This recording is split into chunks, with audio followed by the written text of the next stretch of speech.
देखिए, नागौर जिले की जनता ने दूसरी बार मुझे मौका दिया, दूसरी बार पार्लियामेंट भेजा। पूरी नागौर के सर्व समाज का, 36 कौम का, नौजवानों का, किसानों का और विशेषकर मुस्लिम समाज जिसने 100% पोलिंग की आरएलपी के पक्ष में और दलित, इन सब भाइयों का हृदय से मैं आभार प्रकट करता हूँ और ये पूरी जीत नागौर जिले को समर्पित करता हूँ। और हमारे सामने जो प्रत्याशी थी इंडिया बुल्स की मालकिन, ईडी के दर से भाजपा के अंदर आई और कभी भाजपा की विचारधारा की नहीं थी, लेकिन भारतीय जनता पार्टी ने बार बार इसको यहाँ पर लेके आए। ये लोग पहले 14 के अंदर हारी, फिर 19 में हारी, फिर विधानसभा हारी, फिर हारी।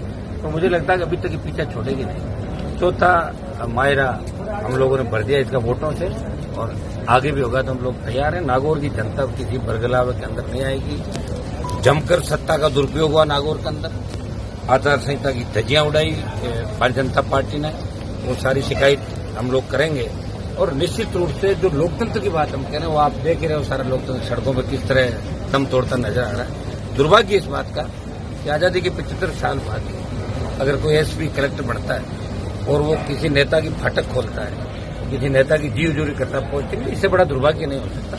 ये सारी चीजें भी हम करेंगे। अब कोई दिक्कत एमपी बन गया, अब सारी चीजें पता किसको कहाँ बुलाना और कहाँ बैठा रख रहा है, सारी बातें हमारे हाथ के अंदर आ गई। आप निश्चिंत रहें। पहले भी जो अधिकारी दादागिरी कर रहे थे राजस्थान में, उनका दिमाग ठीक किया, आगे भी करेंगे और जिले को 1-2 दिन के अंदर अच्छी खुशखबरी हुई आपको 1-2 दिन के अंदर दे देंगे। आपका मीडिया का भी मैं धन्यवाद दूंगा कि आप सबने पूरा सहयोग इस चुनाव का सब लोगों ने रखा। और जो 5 साल पिछले 5 साल के अंदर हमारे जो मुद्दे थे पीछे रह गए, या विकास के जो काम, ये जो सड़क बन रही है आपके नागौर के अंदर, भोगला रोड की जो सड़क बनी अधूरी सड़क है, ढंग से नहीं बनी, उसको हम ठीक कराएंगे। और इस सड़क के बाद जो फ्लाईओवर हमारे जिले के अंदर आरओबी, आरयूबी जितने भी हैं, और ये मानासर का आरओबी जो गलत बना, ड्राइंग गलत कर दी अधिकारियों ने, उसकी मैं जांच करवाऊंगा। ड्राइंग के अंदर जो भी अधिकारी दोषी थे उनके खिलाफ कार्रवाई करवाएंगे। तो उसको कोशिश ये करेंगे कि मानासर का जो फ्लाईओवर है जिससे एक्सीडेंट होता है, इनको मैं ठीक कैसे करवाऊंगा। इंजीनियरों की टीम भेज के इसका वो भी करेंगे। जिले में पीने का पानी शुद्ध ढाणी मिले।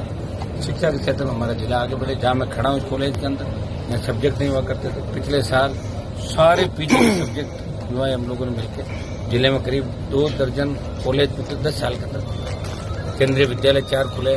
कोशिश करेंगे मकराना, जाहिल सहित तमाम क्षेत्रों में नए केंद्रीय विद्यालय खुले। और केंद्र की योजनाएं, चाहे रेल की हो, चाहे हाईवे हो, नेशनल हाईवे फलोदी से लेकर नागौर जयपुर स्कूल, NH हमारा बाकी स्कूल भी पूरा कराएंगे, घोषित कराएंगे। और ठीक ठाक रहा सब, जैसा कि दिल्ली में चल रहा है। एनडीए इंडिया के अंदर कौन सरकार बना था, हम तो कोशिश करेंगे इंडिया अलायंस की सरकार बने। और निश्चित रूप से कुछ भी हो सकता है, राजनीति के अंदर कह नहीं सकते। मोदी का 400 पार का नारा धरा रह गया। मोदी अमित शाह का घमंड उतार दिया राजस्थान के लोगों ने। पिछली बार जो 25 आई थी उसमें मेरा बहुत बड़ा योगदान था और अब की बार उनको धूल चटाई। लोकसभा के अंदर मैंने कहा था आ जाना, लेके चले जाना, चाहे ज्योति मिर्जा को लाना, चाहे खुद आ जाना। आए, चले गए। कुछ कमियां हमारी तरफ से रही थी जिसकी वजह से जीत का मार्जिन कुछ कम रहा। हमने लाख वोटों से ज्यादा जीत मानी थी और जीत 40,000 पर आ गई। 25,000 वोट उस बल्ले वाले ब्लैक मेलर ने, जिसने विधानसभा में क्यों कर मेरे 5,000 वोट किए, तो ब्लैक मेलर ने 25,000 वोट कम किए। दिमाग से खेले वो, नहीं तो जीत 40 की 65,000 में पहुंच जाती। हम इन बातों का भी, ये राजनीति है, जो षड्यंत्र पल पल होते हैं, आप जानते हैं। सारी बातें जमीन से जुड़े लोग हैं, किसानों के बेटे हैं। मैं जाकिर साहब, MLA साहब और चेतन टूडी का विशेष रूप से धन्यवाद। इन्होंने बहुत ताकत लगा के चुनाव के अंदर मेहनत करी। सारे कांग्रेस पार्टी के विधायक, पूर्व विधायक, उन्होंने भी जितना वो कर सकते थे सब लोगों ने अपनी तरफ से प्रयास किया। और जीत का श्रेय नागौर की जनता, कांग्रेस पार्टी और राष्ट्रीय लोकतांत्रिक पार्टी के तमाम लोगों को, और तमाम उन लोगों को जिन्होंने दिल से मुझे दुआ दी। बाहर बैठे भी सोशल मीडिया के माध्यम से कई बैठे भी कि हनुमान जी संघर्षशील है, हनुमान जी को लोकसभा में भेजना है, ये जरूरी है।